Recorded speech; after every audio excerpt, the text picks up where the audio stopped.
இல்ல விஜய் ஒன்றும் காங்கிரஸ் கட்சிக்கு புதியவர் அல்ல. அவர் 2010லயே தலைவர் ராகுல் காந்தியை பார்த்து காங்கிரஸ் கட்சியில சேர்றதுக்கான வாய்ப்புகளை குறித்து அவர் ஆலோசனை செஞ்சிருக்காரு. அது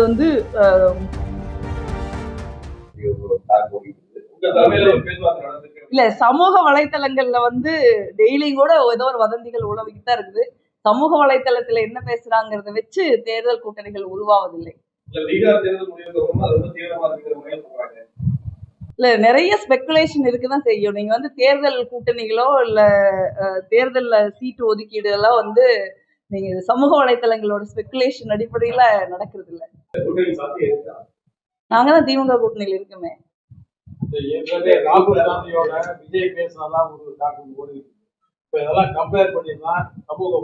இல்ல விஜய் ஒன்றும் காங்கிரஸ் கட்சிக்கு புதியவர் அல்ல. அவர் 2010லயே தலைவர் ராகுல் காந்தியை பார்த்து காங்கிரஸ் கட்சியில சேர்றதுக்கான வாய்ப்புகளை குறித்து அவர் ஆலோசனை செஞ்சிருக்காரு. அது அது பல்வேறு காரணங்களால அப்ப நடக்கல. அதனால அவர் எங்களுக்கு தெரியாதவர் அல்ல, அவர் எங்களுக்கு தெரிஞ்சவர் தான். அப்புறம் அதே மாதிரி ஒரு துரதிருஷ்டவசமான சம்பவம் நம்ம ஊர்ல ஒரு மிகப்பெரிய துயரம் சம்பவம் நடக்கிறப்ப தலைவர்கள் பேசுறது தான் வழக்கம் தான். அதுவே ஒரு தேர்தல் கூட்டணிக்கான அச்சாரம் நம்ம சொல்லிட முடியாது. நாங்க திமுக கூட்டணியில இருக்கோம், ரொம்ப காலமா இந்த கூட்டணி இருக்கு. அதனால தேர்தலுக்கு இன்னும் நாள் இருக்கு. அதனால சமூக வலைத்தளங்கள்ல எழுதுறதுலாம் அரசியல் கட்சிகளுடைய முடிவுன்னு நம்ம நினைக்கிறோம்.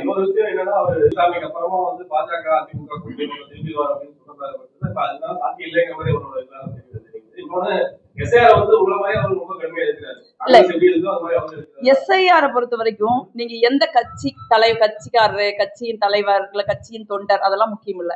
நம்ம இந்தியாவில இருக்கிற ஒவ்வொரு குடிமகனும் இந்த எஸ்ஐஆரை நம்ம எதிர்க்கணும். இது நம்மளுடைய உரிமைகளுக்கு எதிரானது, இந்திய அரசியல் சாசனத்துக்கு எதிரானது, சட்டவிரோதமானது. இதை நம்ம எதிர்த்துதான் ஆகணும். இதை எதிர்க்காதவர்கள் யாரா இருந்தாலும் அவர்கள் இந்த இந்திய ஜனநாயகத்தினுடைய ஒரு நேர்மையான நடுநிலைத்தன்மையை சிதைக்கிறார்கள்ங்கிறத நம்ம புரிஞ்சுக்கணும்.